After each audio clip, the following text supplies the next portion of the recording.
All right, brand new battery going in. Very last thing that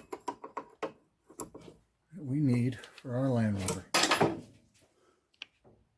Prior to starting any engine, immediately after rebuilding it, you want to prime the oil system. That means disabling the ignition and injectors and cranking the engine until the oil light goes out. You can see here we've pulled the fuel pump and the fuel injector fuse.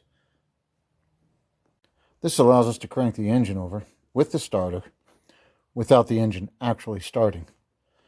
If there's no fuel injector pulse, residual fuel cannot get into the cylinders, and without any fuel pressure, no fuel can get to the fuel injectors. Here on the dash, I have an electronic oil pressure gauge hooked up. That's so I can see real time how much oil pressure I have instead of just looking for the light. Okay, got to do this on widescreen so I can get a view of the aftermarket oil pressure sending unit, oil pressure gauge rather, and the stock oil light.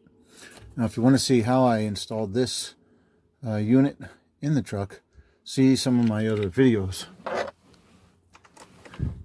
Cheap and easy, recycle a little junk. So, okay, here we go. See our oil light over on the right, 0 pounds on the left.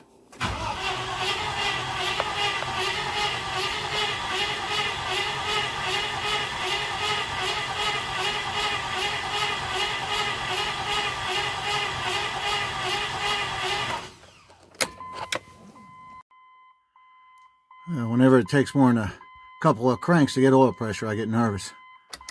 But the whole engine's pre-lubed, and my oil pump is packed with grease, so we're going to keep cranking it.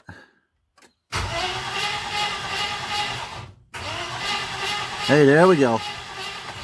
Okay, so you see the oil pressure come up on the aftermarket gauge, but only after I came off of cranking it.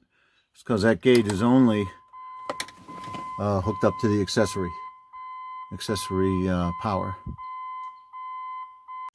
Now that we have oil pressure, we can replace the fuel pump fuse.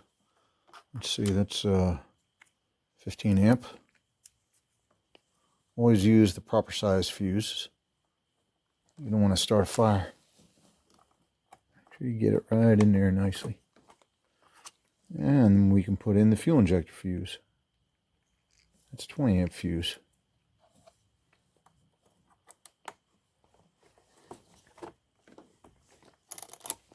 Alrighty, let's fire this puppy up. Like and subscribe, or I'll set this fella loose in your garage.